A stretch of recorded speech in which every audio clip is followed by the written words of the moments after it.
From the 1011 Now streaming studio, this is The Night Beat. Good evening, I'm Danielle Shenk with your headlines for Friday, February 21st. Kyle McAcy served as a Nebraska State Trooper for 10 years, but to his family, he was a son and brother. They describe him as funny, charismatic, kind, and loving. Off duty, they say he volunteered at Children's Nebraska. All of those qualities that Kyle has as an adult, all of those qualities that made him an excellent law enforcement officer, that's made him an excellent person, he had those when he was a kid. Kyle's family tells our Omaha sister station that he always wanted to go into law enforcement, following in his grandfather's footsteps. He tragically passed away on Monday while doing what he loved, helping people. I know that he's with the Lord and he's in good hands, but I would give anything to hug him again. As the McAcy family reflects on the outpouring of kindness from strangers, their hope is that Kyle's memory continues to live on through these heartfelt stories. This week, that support extended to Chopsticks Chinese Cuisine in Lincoln, which donated 30% of its earnings to the McAcy family, totaling $3,700. But additional direct donations from customers brought the total to $5,500. McAcy's funeral is scheduled for next Thursday morning in Ralston. Happening tonight, Bernie Sanders is in Nebraska as part of his Fighting Oligarchy tour, addressing concerns about the current administration. Speaking at Omaha's downtown Marriott, Sanders aims to rally working-class resistance in a swing area that voted for Kamala Harris in the 2024 presidential election, but also elected Republican Representative Don Bacon. When the billionaires are doing phenomenally well, the last thing we need is what Trump wants, which is tax breaks for billionaires and then cuts to Medicaid, education, and the needs of our kids.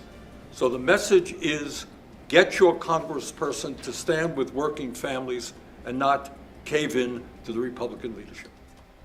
We reached out to Nebraska lawmakers for their thoughts, and U.S. Representative Mike Flood criticized Sanders, saying, quote, Bernie's socialism has ruined the people and countries who adopted it, and his radical platform stands in opposition to the things that made the Cornhusker state prosperous, end quote. Back in Lincoln, Moms Demand Action rallied at the Nebraska State Capitol to oppose 3 bills they say threaten community safety.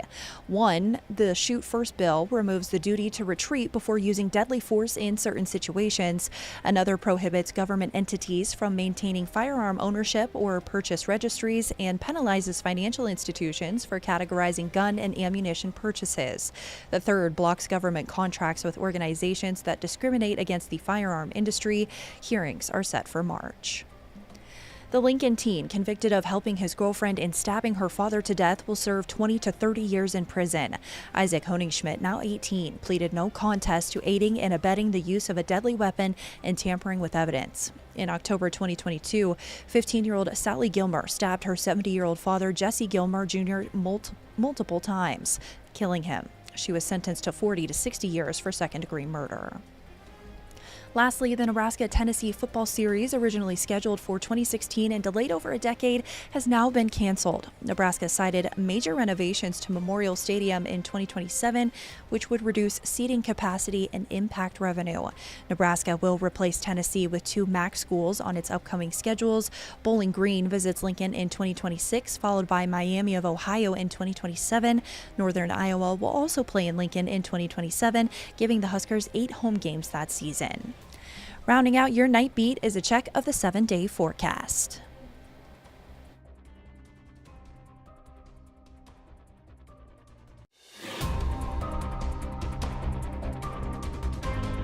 You've been listening to The Night Beat. Watch, listen, and stream on the 1011 app on YouTube or wherever you get your podcasts.